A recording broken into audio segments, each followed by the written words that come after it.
Ce que l'apôtre Paul essaye de montrer, c'est que la loi qui est intervenue après ne peut pas annuler la promesse qui a été faite à Abraham.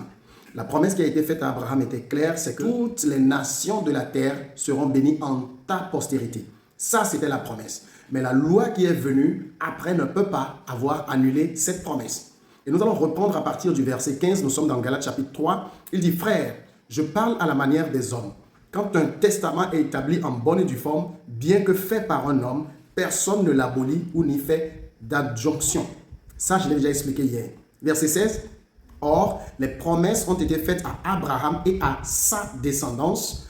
Il n'est pas dit et aux descendances comme s'il s'agissait de plusieurs, mais comme à une seule et à ta descendance, c'est-à-dire à Christ. Lorsque Dieu disait à Abraham, toutes les nations de la terre seront bénies en ta descendance, Dieu annonçait déjà Christ et le plan de salut dont il allait être le porteur. C'est ce que Paul explique ici. Il dit à partir du verset 17, voici ce que je veux dire. Un testament déjà établi en bonne forme par Dieu ne peut pas être annulé par la loi survenue 430 ans plus tard, ce qui anéantirait la promesse. Car si l'héritage venait de la loi, il ne viendrait plus de la promesse. Or, c'est par la promesse que Dieu a accordé sa grâce à Abraham. Vous savez, lorsque Dieu dit à Abraham que ta descendance sera bénie, Dieu n'avait pas donné de loi à Abraham. C'était une promesse et Abraham a cru en cette promesse et cela lui a été imputé à justice. Ça veut dire que déjà dans le plan de Dieu, avant même la loi, la justification venait de la foi et non des œuvres. C'est très clairement ce que cela veut dire. Dieu dit, Genèse chapitre 15, verset 6, Abraham crut et Dieu le lui imputa à justice. C'est-à-dire, Dieu a mis la justice sur le compte d'Abraham. Comment a-t-il obtenu la justice? En croyant. Abraham n'avait posé aucun acte. Il n'y a eu aucun acte de justice à mettre sur le compte d'Abraham. Il a cru dans la promesse et Dieu lui dit, tu es juste. Maintenant, la loi qui est intervenue 430 ans après, peut-elle maintenant annuler la promesse et cette loi va faire que la justification viendrait de la loi? Paul dit que nenni. Vous savez, la Bible dit dans Exode chapitre 12, le verset 40, le séjour des enfants d'Israël en Égypte fut de 430 ans. Et je vais expliquer quelque chose ici, c'est assez technique et je vous prie de me prêter attention. Donc, beaucoup de personnes pensent que les Israélites ont passé 430 ans en Égypte. Mais quand vous lisez bien ce que l'apôtre Paul dit ici au verset 17, il dit, voici ce que je veux dire. Un testament déjà établi en bonne forme par Dieu ne peut pas être annulé par la loi survenue 430 ans plus tard.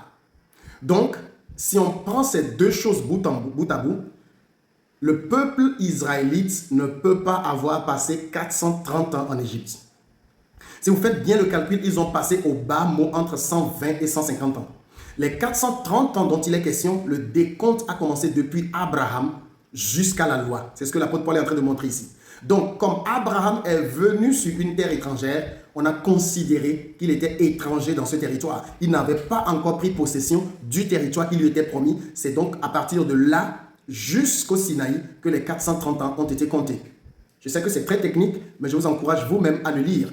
L'apôtre Paul dit clairement, ainsi, la loi survenue 430 ans après ne peut pas annuler la promesse faite à Abraham. Donc, de la promesse d'Abraham, Genèse chapitre 15 ou bien Genèse chapitre 12, lorsque Dieu appelle Abraham, de cette promesse jusqu'au Sinaï, il y a 430 ans. Donc, quand Abraham arrive à Canaan, il était étranger dans cette terre qui lui était pourtant promise. Et donc, on a compté tout cela dans la période d'esclavage.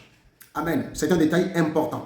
Aussi, la justification a été donnée à Abraham par la foi. Bien-aimé, est-ce que vous mesurez cela? Abraham n'a fait aucune œuvre de justice. Abraham a cru et Dieu dit, tu es juste. Et Paul dit, la loi qui est venue plus tard et qui mettait l'accent sur les choses à faire, il faut faire ceci, il faut vivre comme ça, il faut marcher comme ça, cette loi ne peut pas rétroagir et annuler la promesse.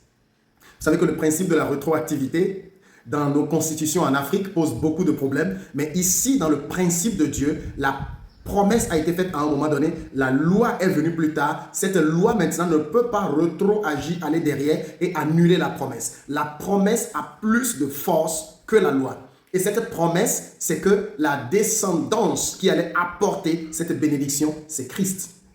Christ est donc venu accomplir la promesse faite à Abraham. Et aujourd'hui, toutes les nations qui s'unissent à Christ entrent dans la bénédiction de Dieu. Quelle merveilleuse nouvelle, les amis. Ce que je viens de dire en peu de mots est très puissant. Et si vous comprenez cela, cela fait toute la différence. Vous ne pouvez donc pas vivre à partir des œuvres en pensant que c'est par vos œuvres que Dieu vous justifierait. Je relis encore le verset 18. Car si l'héritage venait de la loi, il ne viendrait plus de la promesse. Or, c'est par la promesse que Dieu a accordé sa grâce à Abraham. La grâce ne vient jamais de la loi. Vous ne pouvez pas vous placer sous la loi et prétendre vivre par la grâce. Si c'est la loi, ce sont vos performances. Ce sont les choses que vous faites ou ne faites pas qui doivent compter. Mais si c'est la promesse, eh bien c'est la grâce. Vous n'avez rien fait et vous avez été accepté dans le plan de Dieu. Je ne sais pas de quel pays vous êtes, mais dans mon pays, il y a une chanson qui dit « Moi, je n'ai rien fait, mais mon nom est écrit en haut là-bas. En haut, mon nom est écrit en haut là-bas. » Je ne sais pas si les gens qui chantent ce morceau mesurent les paroles de cette chanson. Je n'ai rien fait, mais il a écrit mon nom dans son livre de vie simplement par la grâce, les amis. Alors pourquoi maintenant vous pensez que vous allez faire quelque chose et perdre cette position-là?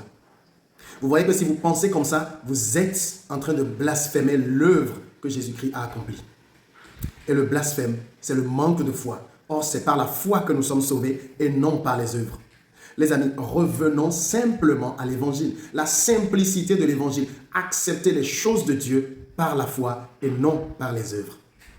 Paix et grâce de Dieu sur vous.